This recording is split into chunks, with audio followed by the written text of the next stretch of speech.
Au milieu des fantômes, épisode 6.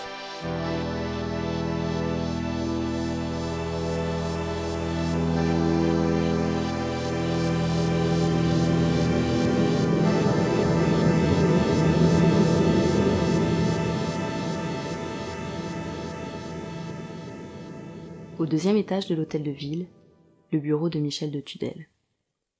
Dans cette ville, depuis 18 ans déjà, on l'appelle Monsieur le maire, un homme qui pense à être sympathique quelques semaines tous les 5 ans, dont l'air bonhomme peine à adoucir un regard dur. Mais élit-on un candidat pour son amabilité. Face à lui, Abigail Lehart, chef comptable chez Mixmedia. Ex-chef comptable? À l'heure qu'il est, elle a dû être licenciée pour abandon de poste. Va savoir. Elle sait en revanche qu'elle déteste ce bureau qui empeste le tabac froid, lourd et âcre. Elle aimerait ne rien avoir à y faire. Elle aimerait ne jamais y être entrée. Je veux partir. Je deviens dingue. Abigail, calmez-vous. Ça suffit de me calmer. Ça fait des semaines que vous me dites que ça va s'arranger. C'est de pire en pire.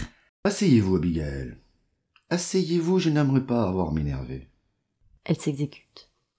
Elle n'a aucun intérêt à ce qu'il s'énerve. Elle a peur. De lui, de la situation. Elle a besoin de son aide. Merde, c'est quand même lui qui l'a mise dans cette histoire. Non, évidemment, elle s'y est mise toute seule. Mais qui aurait refusé une telle somme d'argent? Je vous en prie.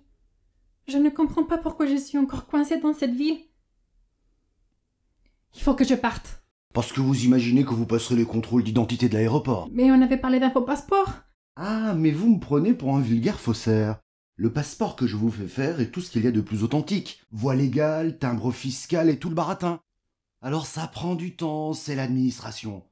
Vous me faites rire. Quand il s'agit de prendre du pognon, il y a du monde, hein? Mais dès que ça dérape, ça se carapate. Soyez sérieuse et reprenez-vous. Analysez la situation. Vous voyez bien que le plus sage est de rester tranquille. Les choses seraient plus simples s'il avait tort. Au moment où se passe cette discussion, une autre a lieu quelques arrêts de métro plus loin. Dans l'agence d'assurance de Clémence Charcot, Gus s'est vu offrir un café et la conversation tourne en rond. Inspecteur, j'ai déjà répondu sur tous ces sujets à vos collègues de la brigade financière. Mais pouvez-vous, je ne sais pas, lire leur compte-rendu? Il doit bien y avoir un compte-rendu de mon interrogatoire. Je m'en excuse, je vous prie de le croire, Madame Charcot. 2 hommes sont morts, tous 2 en lien avec le scandale Mixmedia.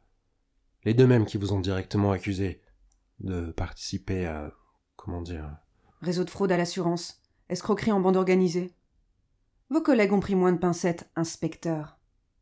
Et pourtant, je suis ici, dans mon bureau, libre. Je vais, je viens. Ce doit être que ces accusations n'étaient pas fondées.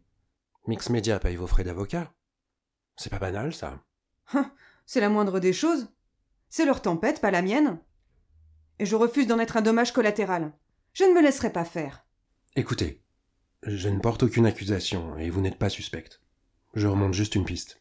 Et bien sûr, je suis sur cette piste. Ça m'arrive souvent ces derniers temps.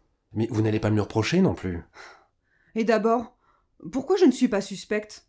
Il me semble que les calomnies de ces 2 personnages à mon encontre constituent un sérieux mobile.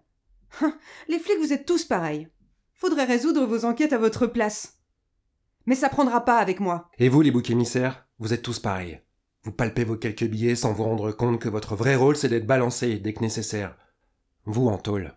Et eux, ceux qui tirent les ficelles blancs comme neige. Non, soyons clairs. Il est vraiment dans votre intérêt de m'aider. Cet entretien ne mène nulle part. Autre lieu, autre discussion qui ne rime à rien. Et Léa mange ses haricots verts. Parce que ça fait du bien, les légumes verts. Tu sais ce que tu vas porter à l'enterrement? Ah mais il est hors de question que j'y mette un pied. Oh, n'importe quoi. Quand a-t-il lieu? Mais je sais pas, moi. Tu sais, ma chérie, je m'inquiète pour toi. Je te l'ai dit, maman. Je vais bien. Ton travail, ça va? Oui, ça va. Pas ultra passionnant, mais ça va. Attends la retraite. Tu verras, on s'amuse beaucoup. Avec les copines, on va se faire un saut à Rome bientôt. 4 jours. 4 jours, c'est suffisant. Parce que Maude, avec toutes ses manies, elle est vite pénible, hein. Pendant ce temps, au PMU Les Favorites, Jean est venu finir de lire le Courrier républicain et partage son analyse avec le patron. Tu te rends compte quand même le gros plan mafieux là? Les gars se retrouvent le nez dans le caca et hop, ils dézinguent à tour de bras.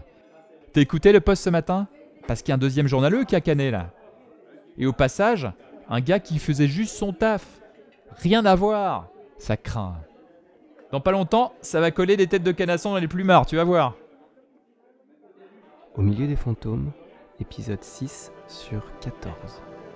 Avec Coralie Huchet, Ségolène Basso-Brusa, Johan Milin, Nicolas Six, Stéphanie Gerthofer, Paty Caceres, Michel Picot, Julie Lebowski. Écrit et réalisé par Jérémy Durand. Musique par Olivier Gonor. Moyen de production JD Carré.